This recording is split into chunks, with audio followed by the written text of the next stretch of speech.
السلام علیکم ورحمۃ اللہ وبرکاتہ۔ الحمد للہ رب العالمین والصلاة والسلام علی سید الانبیاء والمرسلین وعلی آلہ واصحابہ اجمعین، اما بعد، قال اللہ تبارک وتعالی فی کلامہ المجید والفرقان الحمید، اعوذ باللہ من الشیطان الرجیم، بسم اللہ الرحمن الرحیم۔ انا انزلناه في ليلة القدر وما ادراك ما ليلة القدر ليلة القدر خير من الف شهر تنزل الملائكة والروح فيها بإذن ربهم من كل امر سلام هي حتى مطلع الفجر۔ وقال النبي صلى الله عليه وسلم من قام ليلة القدر ایمانا واحتسابا غفر له ما تقدم من ذنبه، او كما قال علیہ الصلاة والسلام۔ معزز سامعین کرام، محترم بزرگوں اور دوستوں، گھروں میں بیٹھ کر سننے والی معزز خواتین اسلام، آپ سبھی جانتے ہیں کہ رمضان المبارک اپنے اختتامی مراحل میں ہے، ایک ایسا بابرکت مہینہ جس کے انتظار میں ہم نے 11 مہینے تک اس کے منتظر رہے، اور اس مہینے کے فیوزات برکات میں ہم مصروف تھے، لیکن رمضان المبارک کا مہینہ جس کا آج آخری جمعہ ہے، جس کو لوگ الوداع جمعے کے نام سے بھی جانتے ہیں، لیکن اس آخری عشرے کی فضیلت کے لیے اللہ کے رسول صلی اللہ علیہ وسلم کا عمل اور صحابہ اکرام رضوان اللہ علیہم اجمعین کا عمل بھی ہم جانتے ہیں۔ اس آخری عشرے کی سب سے بڑی فضیلت یہی ہے کہ اس میں اللہ تبارک و تعالیٰ نے لیلۃ القدر کی رات کو چھپا رکھا ہے۔ جیسے ہم جانتے ہیں کہ اللہ تبارک و تعالیٰ نے جتنی ساری چیزیں دنیا میں بنائی ہے، ان میں کسی نہ کسی چیز کو کسی نہ کسی پر فضیلت بخشی ہے۔ اگر ہم سالوں کو دیکھتے ہیں، جتنے سال ہمارے پاس آتے ہیں، ان سال میں جتنے مہینے ہوتے ہیں، اور ان مہینوں میں سب سے زیادہ معزز اور مکرم مہینہ رمضان المبارک کا مہینہ ہے، اور جتنے دن ہوتے ہیں ان دنوں میں سب سے زیادہ معزز اور مکرم دن جمعے کا دن ہے، جس کے بارے میں کہا گیا، اللہ کے رسول صلی اللہ علیہ وسلم نے فرمایا، جمعے کا دن سارے دنوں کا سردار دن ہے، جس سے اس کی بھی فضیلت معلوم ہوتی ہے۔ ویسے ہی دنوں میں بھی جتنے دن اللہ تبارک و تعالیٰ نے بنائے، ان میں سے کسی نہ کسی دن کو کسی نہ کسی پر فضیلت بخشی، اور ایسے ہی جتنے راتیں اللہ نے بنائی، ان راتوں میں کسی نہ کسی رات کو کسی نہ کسی پر فضیلت بخشی۔ جیسے کہ ہم جانتے ہیں کہ مشہور راتیں عید الفطر کی رات، عید الاضحیٰ کی رات، اور شب برات، شب قدر کی راتیں، یہ معزز راتیں ہیں۔ جتنی راتیں اللہ نے بنائی ہیں، یہ اللہ کا نظام ہے۔ جیسے اللہ تبارک و تعالیٰ نے 1,24,000 انبیاء کو دنیا میں بھیجا، اور ان انبیاء میں سے کسی نہ کسی کو کسی پر فضیلت بخشی، اور پارے 3 کی جب آپ شروع کی آیت پڑھتے ہیں تو معلوم ہوتا ہے تلک الرسل فضلنا بعضهم علی بعض، کہ ہم نے رسولوں کو بھیجا اور رسولوں میں بعض کو بعض پر فضیلت بخشی۔ جیسے کہ حضرت آدم سارے نبیوں میں سب سے پہلے اور سب سے اول نبی ہے، لیکن خاتم النبیین کا مقام ان سے زیادہ مرتبے میں زیادہ اور عظمت والا ہے۔ حالانکہ چاہیے تو دیکھا تو یہ جاتا کہ جو سب سے پہلے ہیں ان کی عزت، ان کا مقام سب سے بڑا ہوتا، لیکن جو سب سے آخر آئے ہیں ان کا مقام، ان کا مرتبہ سارے نبیوں سے سب سے زیادہ بڑا ہوا ہے۔ یہ اللہ کی مرضی ہے۔ اور جتنی ساری کتابیں اللہ نے بھیجی ہے، تورات بھیجی، زبور، انجیل اور قرآن مجید، لیکن چاروں کتابوں میں سے سب سے زیادہ فضیلت والی اور عظمت والی کتاب قرآن مجید ہے۔ تو یہ اللہ کے نظام ہے۔ اسی طرح اللہ تبارک و تعالیٰ نے لیلۃ القدر شب قدر کی رات کو ساری راتوں میں فضیلت بخشی ہے، اور وہ رات چاہے 5 طاق راتوں میں سے کسی ایک طاق رات میں ہو سکتی ہے، جیسا کہ ابھی 3 طاق راتیں گزر چکی، 2 باقی ہے، لیکن غالب گمان یہی ہوتا ہے کہ 27 کو شب قدر ہو، غالب گمان یہی ہوتا ہے۔ مصنف ابن شیبہ کی بھی روایت ہے، حضرت عبداللہ ابن مسعود رضی اللہ تعالیٰ عنہ مروی ہے، آپ فرماتے ہیں کہ ایک مرتبہ میں اللہ کے رسول صلی اللہ علیہ وسلم کے پاس حاضر ہوا اور میں نے عرض کیا اللہ کے رسول صلی اللہ علیہ وسلم آپ نے جتنی نشانیاں شب قدر کے بارے میں بتلائی ہے، جیسا ایک نشانی بخاری اور مسلم شریف کی روایت میں موجود ہے کہ وہ رات شب قدر کی رات ٹھنڈی رات ہوگی، چاہے تو اس میں مطر بارش بھی برس سکے گی، یا چاہے تو ایسی پرسکون والی رات ہوگی، لوگوں کو معلوم ہوگا کہ بھائی اتنا سکون اور اتنا مطمئن میں کبھی کسی اور رات میں نہیں تھا۔ اور دوسری اس کی نشانی بتلائی کہ جب صبح ہوگی سورج نکلے گا تو جیسے عام دنوں میں سورج اپنی کرنیں پہلے نکالتا ہے بعد میں سورج نکلتا ہے، لیکن شب قدر کی نشانی یہ ہوگی کہ سورج اپنی کرنیں نہیں نکالے گا بلکہ ایک دم سے سورج سامنے منظر پر آ جائے گا، تو جان لو کہ وہ رات شب قدر کی رات تھی۔ اللہ کے رسول صلی اللہ علیہ وسلم نے یہ نشانیاں بتلائی۔ عبداللہ ابن مسعود اللہ کے رسول صلی اللہ علیہ وسلم کے پاس حاضر ہوئے اور حاضر ہو کر عرض کیا اللہ کے رسول صلی اللہ علیہ وسلم میں نے جتنی مرتبہ یہ نشانیاں دیکھی ہے، میں نے سب سے زیادہ یہ 5 طاق راتوں میں سے 27 کی طاق رات کو 27 کی رات کو یہ نشانی دیکھی۔ اللہ کے رسول صلی اللہ علیہ وسلم نے اس کے جواب میں عرض کیا ہاں میں نے بھی 27 کو ہی یہ نشانیاں دیکھی ہے۔ تو مصنف ابن شیبہ کی روایت ہے، تو سب سے زیادہ غالب گمان یہی ہے کہ 27 کو ہو۔ باقی ایک اور بھی آپ حساب لگائیے، لیلۃ القدر جو سورۃ القدر ہے اس میں اللہ تبارک و تعالیٰ نے یہ لیلۃ القدر کا حروف 3 مرتبہ استعمال کیا، انا انزلناہ فی لیلۃ القدر وما ادراک ما لیلۃ القدر، لیلۃ القدر 3 مرتبہ، خیر من الف شہر 3 مرتبہ استعمال ہوا۔ اور ایک لیلۃ القدر میں کتنے حروف آتے ہیں؟ لام، یا، لام، تا، الف، لام، قاف، دال، را، 9 حروف ہے۔ اگر آپ 9 کو اس 3 سے ملٹیپائی کریں گے تو حساب برابر نکل کے آئے گا 27۔ تو غالب گمان لوگوں کا یہی ہوا، مفسرین کرام تفسیر مظہری میں بھی یہ موجود ہیں، معلوم ہوا کہ 27 حروف سے یہ غالب گمان لگایا جا سکتا ہے کہ 5 طاق راتوں میں سے 27 کو ہی شب قدر ہو۔ اسی وجہ سے معلوم ہوا کہ اب 27 کی شب قدر اور 27 کی طاق رات آنے والی ہے، اس سے پہلے ہم کو تیار ہونا ہے۔ اللہ تبارک و تعالیٰ نے اس کی فضیلت کے لیے پوری سورۃ القدر قرآن مجید میں نازل کر دی، اس سے زیادہ فضیلت اور کیا چاہیے؟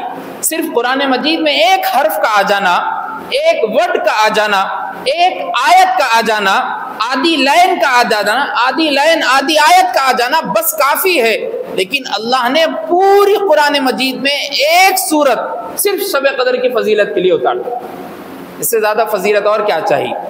اب شب قدر اس میں 4 فضیلتیں اللہ تبارک و تعالیٰ نے رکھی۔ پہلی فضیلت پہلی آیت میں بیان کی، انا انزلناہ فی لیلۃ القدر، بے شک شب قدر کی ہی رات ہے جس میں قرآن مجید کو نازل کیا گیا۔ معزز دوستو، اس سے بڑی فضیلت اور کیا چاہیے کہ جس رات میں اللہ کا کلام مقدس اترا ہو وہ رات ہم کو مل رہی، اور وہ کلام مقدس جس کی طرف جس کسی کی بھی نسبت ہو جاتی وہ سب سے اعلیٰ منصب پر فائز ہو جاتا ہے۔ لانے والے جبرائیل ہیں، ان کی فضیلت بڑھ گئی سارے فرشتوں میں۔ جس پر نازل کیا جا رہا ہے محمد الرسول اللہ صلی اللہ علیہ وسلم ہے، ان کی فضیلت بڑھ گئی سارے انبیاء میں۔ کوئی صحابی ان کے پاس موجود ہیں آیت قرآن کریم کی وحی کے وقت، جیسے ابو بکر صدیق موجود تھے، ان کی فضیلت سارے صحابہ کرام میں بڑھ گئی۔ اما جان حضرت عائشہ کے گھر میں موجود ہیں تو حضرت عائشہ رضی اللہ عنہا کا مقام و مرتبہ امہات المومنین میں سب سے زیادہ بڑھ گیا قرآن کی نسبت کی وجہ سے۔ صحابہ کا مقدس جماعت کا نام قرآن مجید میں ذکر ہوا، ان کی نسبت سارے لوگ جتنی قیامت تک آئیں گے ان کی نسبت سب سے زیادہ بڑی ہوئی ہوگی۔ قرآن مجید حالانکہ پورے روئے زمین میں سب سے زیادہ معزز مقام اللہ کی مساجد ہے جہاں پر ہوتی ہے، لیکن خانہ کعبہ اور مدینہ منورہ کا مقام ان سارے مساجد میں سب سے زیادہ بڑا ہوا ہے، اس کی نسبت قرآن مجید ہے، وہاں پر قرآن نازل ہوا۔ جہاں کہیں بھی قرآن مجید کی نسبت جڑ جاتی ہے، وہ شخصیت، وہ جگہ، وہ مقام، وہ پلیس، سارے جگہوں سے، سارے مقام سے اس کی فضیلت بڑھ جاتی ہے۔ اس قرآن مجید کو اللہ نے شب قدر کی رات میں نازل کیا، تو آپ امیجن کیجئے، تصور کیجئے، سوچئے کیا مقام و مرتبہ ہوگا شب قدر کی رات کا۔ سب سے زیادہ فضیلت، اور وہ کلام مقدس جو ہمارے لیے گائیڈ بک ہے، جو ہمارے لیے سیدھا راستہ دکھلانے والی کتاب ہے، وہ قرآن مقدس جو ہم کو اہدنا الصراط المستقیم کی تعلیم دیتی ہے۔ شہر رمضان الذی انزل فیہ القرآن ھدی للناس وبینات من الھدی والفرقان، یہ قرآن مجید تو رمضان المبارک میں اتارا گیا، اور رمضان المبارک کی شب قدر کی رات میں اتارا گیا۔ کیوں اتارا گیا؟ ھدی للناس، لوگوں کی ہدایت کے لیے، لوگوں کو گائیڈ کرنے کے لیے۔ آج لوگ موٹیویشنل اسپیکر کو سن کر اس پر عمل کرنے کو اپنے دل پر لیتے ہیں۔ کسی ایک جگہ پر پروگرام بنا دیا گیا، ایک کوئی موٹیویٹ کرنے والا آ رہا، اس کے سامنے جا کر بیٹھ کر رو لیتے ہیں۔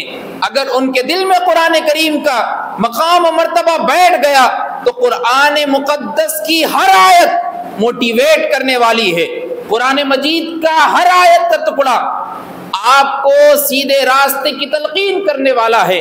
اس لیے اللہ بار بار پوچھتے ہیں فَهَلْ مِن مُدَّكِرٍ، ہے کوئی نصیحت حاصل کرنے والا؟ وَلَقَدْ يَسَّرْنَا الْقُرْآنَ لِلذِّكْرِ فَهَلْ مِن مُدَّكِرٍ، ہے کوئی نصیحت حاصل کرنے والا کہ وہ آ جائے اور نصیحت حاصل کر لے؟ اللہ بار بار پوچھ رہے ہیں، اس لیے قرآن مجید کی طرف بھی جڑنا ضروری ہے۔ دوسری فضیلت جو اس سورت میں نازل کی گئی، جو اللہ نے بتائی، اور اللہ کا اسلوب دیکھیے کتنا پیارا اور شاندار ہے۔ اللہ نبی سے مخاطب ہے، امت سے مخاطب ہے۔ میں جو شب قدر کی رات تم کو دے رہا ہوں، تم کو معلوم بھی ہے کیا رات ہے، کیا مقام ہے؟ وما ادراک ما لیلۃ القدر، آپ کو معلوم بھی ہے اس کی فضیلت، اس کا مقام، اس کا مرتبہ کیا ہے؟ نہیں معلوم تو سنو، لیلۃ القدر خیر من الف شہر، یہ قدر کی رات تو 1000 مہینوں سے بہتر ہے، 1000 مہینوں سے بہتر۔ خیر کا لفظ استعمال کیا گیا، خیر صرف 19-20 کے لیے استعمال نہیں ہوتا کہ چھوٹا سا بس ادھر ادھر کا معاملہ ہے، بھائی اتنی چھوٹی فضیلت ہوگی، نہیں، زمین و آسمان کے درمیان جتنا فرق ہے اتنے فرق کو بتلانے کے لیے خیر کا لفظ استعمال ہوتا ہے۔ تو سوچئے 1000 مہینوں سے زیادہ بہتر سے مراد اب اللہ کی مرضی ہے، جتنا چاہے اس کا ثواب عطا کر دے۔ اللہ اپنی شان کے اعتبار سے ثواب دے دیں گے بندے کو۔ اگر 1000 مہینے کو بھی اگر حساب لگائیں گے تو 83 سال 4 مہینے ہوتے، 83 years 4 months۔ اگر کوئی بندہ اللہ کے لیے بیٹھ کر عبادت میں اور نبی کریم کے عشق و محبت میں بیٹھ کر مسجد میں ہو چاہے گھر میں ہو، قرآن مجید کی تلاوت، نمازوں میں، دعاؤں میں، استغفار میں، نوافل میں اپنے آپ کو لگا دیتا ہے، اور صدق دل سے نیت ہے، یہ دکھلاوا نہیں ہے، ریاکاری نہیں ہے، کوئی میری تعریف کرے اس لیے میں جاگ نہیں رہا، اس لیے میں عبادت نہیں کر رہا، اس کے دل میں نیت ہے، تو سوچئے اگر اس کو شب قدر مل گئی تو 83 سال 4 مہینے عبادت کرنے کا ثواب۔ ہم زندہ رہتے نہیں معلوم 80 سال تک، ہماری عمر کیا ہے، 60 سال 50 سال 40 سال نہیں معلوم کسی کو، 20 سال 15 سال کے بچے، نوجوان بچے، 25 سال 30 سال کے بچے بیماریوں میں وفات پا رہے ہیں۔ تو آپ امیجن کیجئے 80-90 سال تک ہم زندہ رہتے نہیں معلوم۔ خود اس امت محمدیہ کی عمروں کو کم کر دیا گیا، 60 سال اس امت کو عمر دی گئی۔ خود اللہ کے رسول صلی اللہ علیہ وسلم 63 ایئرس کی عمر میں دنیا سے پردہ فرما رہے ہیں، تو ان کی امت کی عمریں تو اور کم ہو جائیں گی۔ جب صحابہ کرام رضوان اللہ علیہ مجمعین کے سامنے جتنے پہلے پیغمبر تھے ان کی عمروں کے بارے میں تذکرہ ہوا، فَلَبِثَ فِيهِمْ أَلْفَ سَنَةٍ إِلَّا 50 عَامًا، حضرت نوح کے بارے میں آیا کہ 950 سال تک انہوں نے دین کی دعوت اور توحید کی دعوت لوگوں کو دی۔ صحابہ پریشان ہو گئے، 950 سال تک حضرت نوح کو عمر دی گئی، کسی نبی کو 1000 سال، کسی نبی کو 1500، کسی نبی کو 1900۔ قوم لوط کے بارے میں آتا ہے کہ ان لوگوں کے بچے جو جوان ہوتے تھے 1000 سال 900 سال کی عمر میں جوان ہوتے تھے، اتنی عمریں ان کو دی گئی۔ تو صحابہ پریشان ہو گئے کہ ان کی عمریں تو اتنی ہیں کہ اگر ان کو 2000 سال دیا جائے، 1000 سال نافرمانی میں گزار کر 1000 سال فرمانبرداری میں بھی گزار سکتے ہیں۔ اللہ کے رسول صلی اللہ علیہ وسلم ہماری عمریں تو 60 سال ہے، اتنی کم کر دی گئی۔ یہ کہنا تھا، جبریل امین سورۃ القدر کی آیتیں لے کر نازل ہوئے، جس کا شان نزول یہی ہے کہ پریشان مت ہوجیے، اے اللہ کے رسول صلی اللہ علیہ وسلم، آپ کو غم میں اور غمگین ہونے کی ضرورت نہیں ہے، آپ کی امت کو تو صرف 1 رات کافی ہے ان کی عبادتوں سے زیادہ بہتر کرنے کے لیے، بس 1 رات کافی ہے۔ اگر کسی بندے کو 10 شب قدر، اس کی عمر کے 10 سال میں 10 شب قدر مل جائے، 850 سال عبادت کرنے کا ثواب ہے۔ اگر کسی بندے کو اس کی عمر میں 20 مرتبہ شب قدر مل گئی، 20 مرتبہ، 1700 سال عبادت کرنے کا ثواب ہے۔ امیجن کیجئے، تصور کیجئے، بنیاد ڈالیے اپنی، کیا معلوم 1700 سال عبادت کرنے کا ثواب۔ ایک بندہ بنی اسرائیل میں ایسا تھا کہ اس کو 1000 سال کی عمر دی گئی اور وہ دن بھر جہاد کرتا تھا، دن بھر اللہ کی راہ میں جہاد کرتا تھا، رات میں اعتکاف بیٹھ کے اللہ کی عبادت کرتا تھا اور دن بھر جہاد کرتے کرتے روزہ بھی رہتا تھا 1000 سال تک۔ صحابہ پریشان ہو گئے، 1000 سال جہاد بھی کر رہا، روزہ بھی رکھ رہا، اعتکاف میں بیٹھ رہا، بنی اسرائیل کا وہ شخص تو ہمارے سے زیادہ مقام میں، مرتبے میں آگے ہو گیا۔ صرف یہ کہنا تھا کہ شب قدر کی یہ آیت، یہ فضیلت نازل ہوئی کہ اللہ کے رسول صلی اللہ علیہ وسلم، آپ کو غمگین ہونے کی ضرورت نہیں ہے، اس کا 1000 سال تو آپ کے 1 دن میں چھپا دیا گیا، آپ عبادت کیجئے بس۔ اور دیکھیے امت پر کتنا احسان ہوا، اللہ کے رسول صلی اللہ علیہ وسلم نے اس رات کو تلاش کرنے کے لیے پورا 1 مہینے کا اعتکاف کیا۔ پہلے 10 دن کا اعتکاف کیا، پھر اپنے خیمے سے اپنے سر اقدس کو باہر نکال کر کہا، میں ابھی اور 10 دن کا اعتکاف کرتا ہوں، میں جس چیز کو تلاش کرنے کے لیے بیٹھا ہوں وہ مجھے ابھی نہیں دی گئی۔ پھر 20 دن کا اعتکاف کیا، پھر سر اقدس کو باہر نکالا اور پھر یہی بات کہی، اور آخری عشرے کے وقت اللہ کے رسول صلی اللہ علیہ وسلم نے صحابہ سے کہا، مجھے گمان ہے کہ اس عشرے میں اللہ اس رات کو نوازیں گے، اس لیے اگر کسی کو بیٹھنا ہے تو آ کر اعتکاف بیٹھ جائے۔ صحابہ جب جا کر خیمے میں بیٹھ گئے اور آخری عشرے کا اعتکاف کیا، اللہ کے رسول صلی اللہ علیہ وسلم کو بتایا گیا کہ 5 طاق راتوں میں سے 1 طاق رات میں ہے۔ کسی حدیث میں آتا ہے کہ خواب میں بتلا دیا گیا تھا کہ کون سی رات میں ہے، لیکن اس مدینے میں، مدینہ منورہ میں 2 لوگ آپس میں لڑ رہے تھے، جھگڑ رہے تھے، کسی قرض کی بنا پر کہ بھائی میرا قرض ہے تم دینا ہے، واپسی کی وجہ سے ڈیٹ اور ٹائمنگ کو لے کر لڑائی ہو رہی تھی۔ اللہ کے رسول صلی اللہ علیہ وسلم خیمے سے باہر نکلے، نکل کر ان لوگوں کو دونوں کو سمجھایا اور صلح کرائی، اور اس کے بعد جب آپ صحابہ کو بولنے والے تھے کہ میں خیمے سے اس لیے نکلا تھا کہ میں تم کو شب قدر کون سی رات میں بتلاؤں، لیکن ان دونوں کی لڑائی جھگڑے کی وجہ سے اس شب قدر جو مجھ کو بتلایا گیا تھا کہ کون سی رات میں ہے وہ بھلا دیا گیا۔ اب کون سی رات میں شب قدر ہے وہ مجھ کو بھی نہیں معلوم، نہ قیامت تک کسی کو معلوم ہوگا۔ دیکھیے حضرات، صرف 2 لوگوں کی لڑائی کی وجہ سے مدینہ منورہ ہے، اللہ کے رسول صلی اللہ علیہ وسلم جیسی شخصیت موجود ہیں، صحابہ کرام جیسی جماعت موجود ہیں، لیکن اس کے باوجود بھی 2 لوگ لڑ رہے ہیں، تو اتنی بڑی فضیلت والی بات اللہ کے رسول صلی اللہ علیہ وسلم کے ذہن سے نکال دی گئی۔ تو ہم تو مسجدوں میں لڑتے ہیں، باہر محلے میں لڑتے، گھروں میں لڑتے ہیں، کمیٹی کو لے کر لڑائی ہوتی، مساجد میں لے کر لڑائی ہوتی، کولرز کو لے کر لڑائی ہوتی، فینوں کو لے کر لڑائی ہوتی، تو سوچئے ہمارے پاس سے کتنی رحمت اللہ آج تک اٹھا لی ہوں، کتنی رحمت بے برکتی کا سبب آج ہماری لڑائیاں بن گئی ہوگی۔ اس لیے اس بات سے ہم کو یہ سمجھنے کی ایک نصیحت ملتی ہے کہ لڑائی جھگڑے سے کچھ ملنے والا نہیں۔ اس لیے اللہ کے رسول صلی اللہ علیہ وسلم کی ایک حدیث میں بات ملتی ہے کہ آپ نے فرمایا، میں تم کو جنت میں ایک محل بنا کر دینے کی گارنٹی دیتا ہوں، ایک محل بنا کر دینے کی گارنٹی دیتا ہوں، لیکن تم بھی مجھ کو ایک گارنٹی دو۔ صحابہ نے پوچھا اللہ کے رسول صلی اللہ علیہ وسلم کیا ہے بتلائیے، تو اللہ کے رسول صلی اللہ علیہ وسلم نے کہا تم آپس میں کبھی جھگڑنا مت، اس چیز کی گارنٹی دو۔ اور امت کا حال یہ ہے کہ کسی مسجد میں بیٹھ کر، کسی درس کی جگہ پر بیٹھ کر، کسی کرسی پہ بیٹھ کر اپنے آپ کو تو لڑ رہے ہیں، صحابہ کو بھی لڑا رہے ہیں آپس میں، اور کہہ رہے ہیں کہ حضرت حسن سے معاویہ کی دشمنی، اما جان حضرت عائشہ سے علی کی دشمنی، یہ سب دکھلاوا ہے۔ لوگ اپنے ویوز کے چکر میں، لوگ اپنے ملین کے پانے کو چکر میں لوگوں کو فرقے میں تبدیل کر رہے ہیں اور بتا رہے ہیں کہ صحابی فلاں سے ریاکاری دشمنی رکھتے تھے۔ نعوذ باللہ، صحابہ تو اللہ کے رسول صلی اللہ علیہ وسلم کی جماعت اور ٹیم ہیں، وہ صحابہ جن کے بارے میں اللہ تبارک و تعالیٰ نے قرآن مجید میں اولئک هم المفلحون کا لفظ استعمال کیا، وہ سارے کے سارے کامیاب ہے۔ رضی اللہ عنہم ورضوا عنہ کا لقب اور مجدہ سنایا، اللہ ان سے راضی ہے، وہ اللہ سے راضی ہے۔ وہ صحابہ کرام کہاں سے جھگڑیں گے؟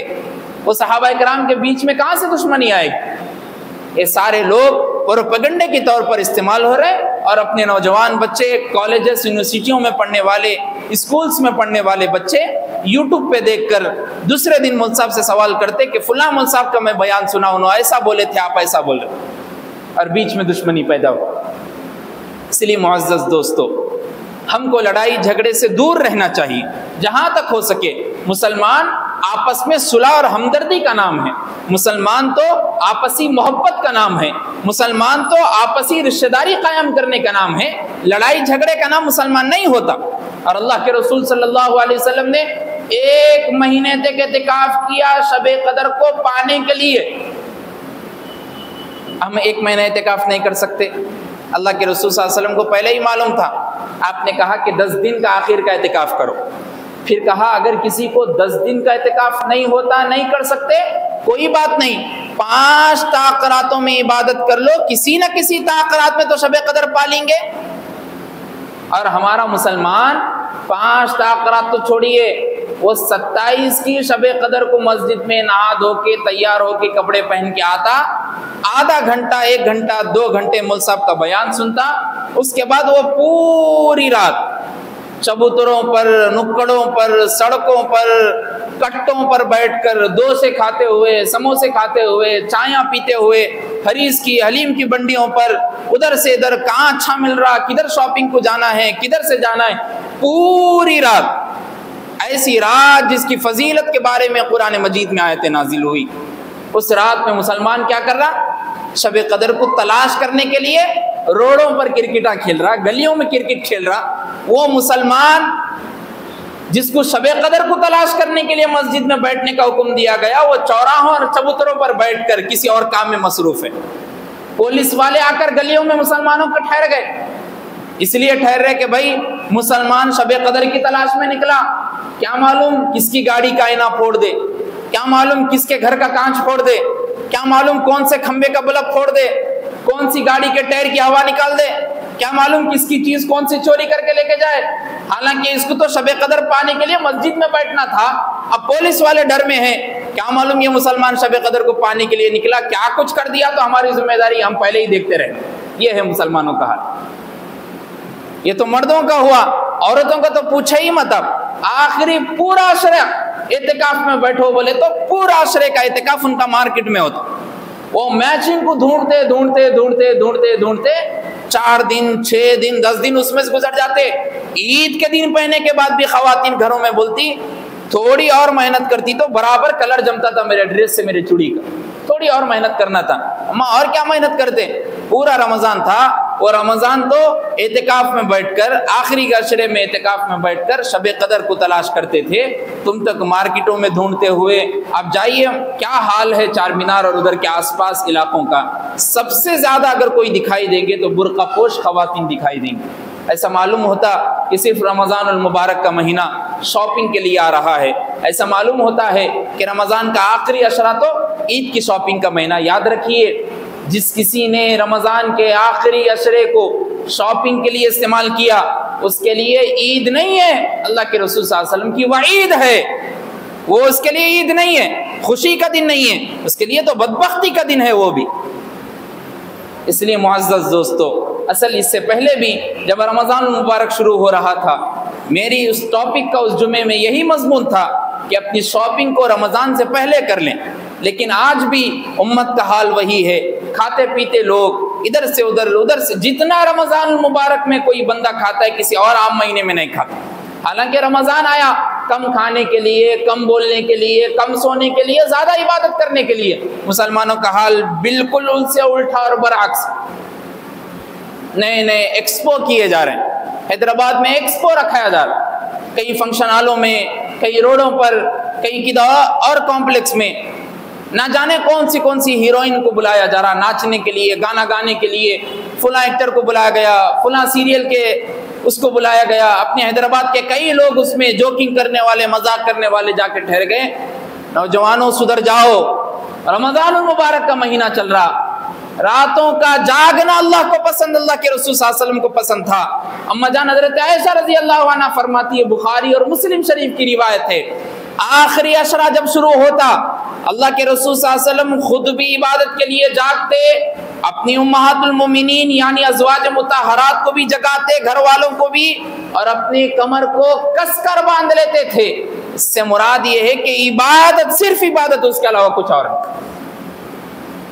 پروفٹ محمد صلی اللہ علیہ وسلم کا عمل یہ ہے، اور ہمارا عمل ایکسپو میں جا کر معلوم ہو رہا ہے کہ ہم تو شاپنگ کے لیے، گانا گانے کے لیے، ناچنے کے لیے، ڈانس کرنے کے لیے، کھیلنے کے لیے رمضان المبارک کو لے لی، اور وہاں معصوم بلکتے ہوئے، سسکتے ہوئے فلسطینی بچوں کا کچھ اور کہنا ہے۔ وہ تو کہہ رہے ہیں اصل میں تم مردہ ہو، ہم زندہ ہیں۔ وہ حقیقت ہے، ہم زندہ رہ کر بھی مردہ ہیں، وہ مر کر بھی زندہ ہیں۔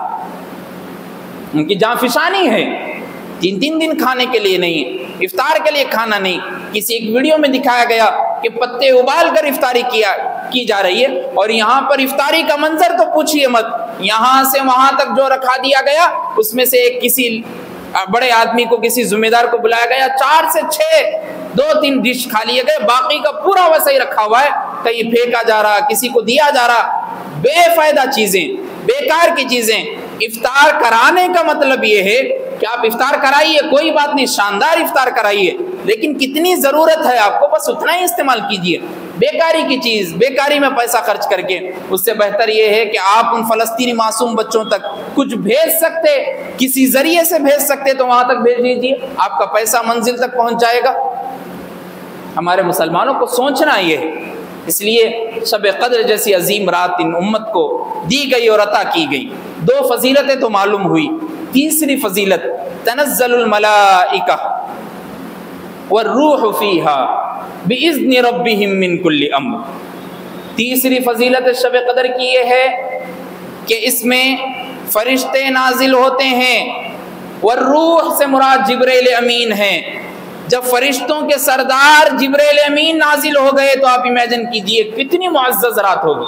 حدیث میں آتا ہے جو بندہ شب قدر کی رات میں بیٹھ کر، لیٹ کر، کھڑے ہو کر عبادت میں مصروف ہوتا ہے، فرشتے اس کے اطراف میں آ کر اس کو سلامتی عطا کرتے ہیں، سلام کرتے ہیں۔ اور جو بندے نمازوں میں مشغول ہوتے ہیں، نماز پڑھنے کے بعد ان سے مصافحہ بھی کرتے ہیں، لیکن بندے کو معلوم نہیں ہوتا۔ ایسی معزز رات، فرشتے ہم سے ملاقات کے لیے آ رہے ہیں، مصافحہ کرنے کے لیے آ رہے ہیں۔ اور جب دوسرے دن نورانی مخلوق و فرشتے آسمان پر پہنچتے تو وہاں کے فرشتے جو ڈیوٹی پر مقرر تھے وہ پوچھتے ہیں کیا تھا امت کا حال، تو وہ نام لے کر فرشتے عرض کرتے ہیں فلاں ابن فلاں کا تو مت پوچھئے، عبادت میں ایسا مصروف تھا، اللہ اللہ، مجھے دیکھ کر بھی ایسا عش آ رہا تھا اس کی عبادت کو۔ اور وہی نورانی مخلوق بعض بندوں کے بارے میں کہتے ہیں، بدبخت قوم کے بارے میں، کہ فلاں ابن فلاں کے بارے میں مت پوچھئے، وہ تو نکڑوں پر باہر گھومنے میں مصروف تھا، وہ تو کھانے پینے میں مصروف تھا، عبادت کرنے میں نہیں تھا۔ اللہ اکبر، اتنی فضیلت والی رات، اتنی معزز رات، نورانی مخلوق ہمارے پاس آ رہی ہے، اور وہی نورانی مخلوق آسمانوں پر جا کر اپنے بارے میں بدبختی کا اظہار کر رہی ہے، تو ہم سے زیادہ بدبخت قوم اور بدبخت فرد کون ہوگا؟ اس لیے معزز دوستو، اس شب قدر میں ہم کو بیٹھ کر اللہ کی عبادت میں مصروف ہونا ہے۔ اور سب سے آخری فضیلت جو بتلائی گئی وہ ہے سلام ہی حتی مطلع الفجر۔ یہ جو سلامتی ان کے اوپر سلام بھیجا جاتا ہے، سلامتی دی جاتی ہے، کب تک دی جاتی ہے؟ 1 گھنٹے لیے، ایک منٹ کے لیے، 1 سیکنڈ کے لیے نہیں، مطلع الفجر، جب تک فجر طلوع نہیں ہو جاتی جب تک ان کے اوپر سلامتی بھیجی جاتی۔ ہم کو اتنی بڑی اہمیت اور اتنی بڑی فضیلت والی رات ملی. ہم فنکشن میں، ہم ولیمے میں، شادیوں میں 2-2 دن 3-3 دن جاگ کر گزار دیتے، کھانے پینے کے لیے 1-1 دن 2-2 دن گزار دیتے رات میں.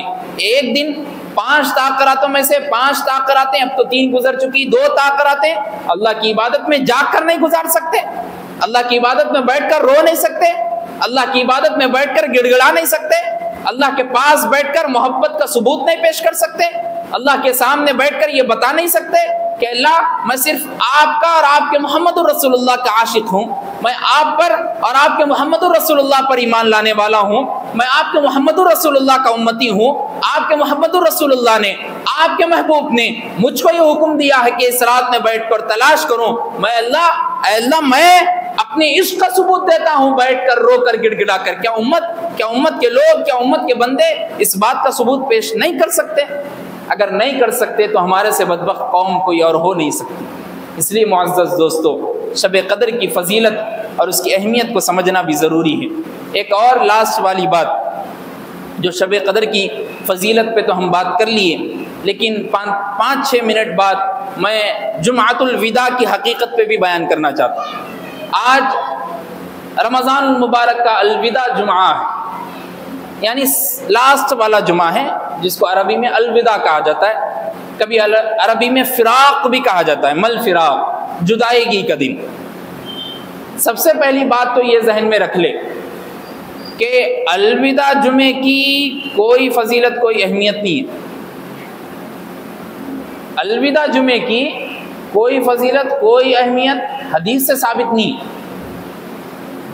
جمعہ کا دن اور جمعے کی فضیلت جیسا عام دنوں میں ہے، وہی جمعے کے دن کی فضیلت ہے، جیسا دنوں کا سردار ہے. اور یا ایھا الذین آمنوا اذا نودی للصلاۃ من یوم الجمعہ، جس کی فضیلت معلوم ہوتی ہے کہ جب جمعے کی اذان تمہارے کانوں میں پڑ جائے، فاسعوا الی ذکر اللہ وذروا البیع، خرید و فروخت کو چھوڑ دو، اللہ کی طرف بھاگتے ہوئے نظر آؤ اور اللہ کی طرف دوڑو عبادت کرنے کے لیے. فضیلت معلوم ہو گئی. اب وہ جمعہ رمضان المبارک میں آ رہا ہے تو تھوڑی اور فضیلت بڑھ گئی، اس لیے کہ رمضان کا مہینہ فضیلت والا ہے. بس اتنی فضیلت ہے. اس کے علاوہ من گھڑت روایات بعض لوگ پیش کرتے ہیں. ایک روایت میں ابھی پڑھ رہا تھا کہ ایک پیش کی گئی روایت کہ جو بندہ جمعۃ الوداع کا روزہ رکھتا ہے، جتنے سارے روزے اس سے پہلے اس کے چھوڑ دیے گئے یا چھوٹ گئے، وہ سارے روزے معاف کر دیے جاتے ہیں اور گناہ بھی معاف ہو جاتے ہیں. اگر ایسا رہتا تو رمضان کی 1 تاریخ سے اپنے بچے کوئی بھی نہیں رکھتے تھے. پہلے 20 دن 10 دن بھوکا رہنا بولے تو دل میں اور دماغ میں سب جگہ درد ہوتے رہتے، اور بار بار گھڑی کی طرف دیکھتے رہتے کہ 5 کب بجتے 5 کب بجتے 5 کب بجتے. اگر اللہ کے رسول صلی اللہ علیہ وسلم یہ آفر دے دیتے کہ الوداع جمعے کا رکھ لو، وہ 25 دن بھی معاف ہے، بولے تو نکل جاتی تھی اپنی پبلک صبح میں بھی حلیم گھوٹنے کے واسطے. اب شام کے ٹائم گھوٹتے نا بھی، تو صبح میں بھی نکل جاتے تھے کھانے کے واسطے. یہ پوری من گھڑت روایت ہے، کہیں بھی اس کا ثبوت نہیں ہے. اور ایک دوسری چیز یہ بھی بیان کی جاتی ہے کہ جمعۃ الوداع کے دن قضاء عمری ہے، یعنی عمر بھر کی جتنے نمازیں تمہاری قضا ہوئی، جمعے کے دن 2 رکعت نماز ادا کر لو، زندگی میں جتنی اب تک قضا ہوئی تھی پورے معاف ہے. ایسا بولے تو سب سے بڑا ڈسکاؤنٹ ہے. پھر پورے سال نکو پڑھ نہیں پڑھ کے جمعے کے دن پڑھ لو، بس 2 رکعت معاف ہو جاتا.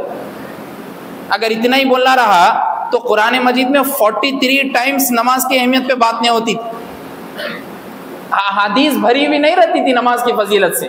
اور اتنے بڑے تحفے کو معراج میں بلا کر نہیں دیا جاتا تھا، زمین پر دے دیا جاتا تھا. سمجھ رہے نا آپ میری بات؟ تو قضاء عمری یعنی جتنی آپ کی نمازیں قضا ہوئی اس کو آپ اس طریقے سے کر سکتے ہیں کہ بھائی میری 4 سال سے 6 سال سے نمازیں قضا ہو رہی ہے، یا 6 مہینے سے نمازیں قضا ہو رہی ہے.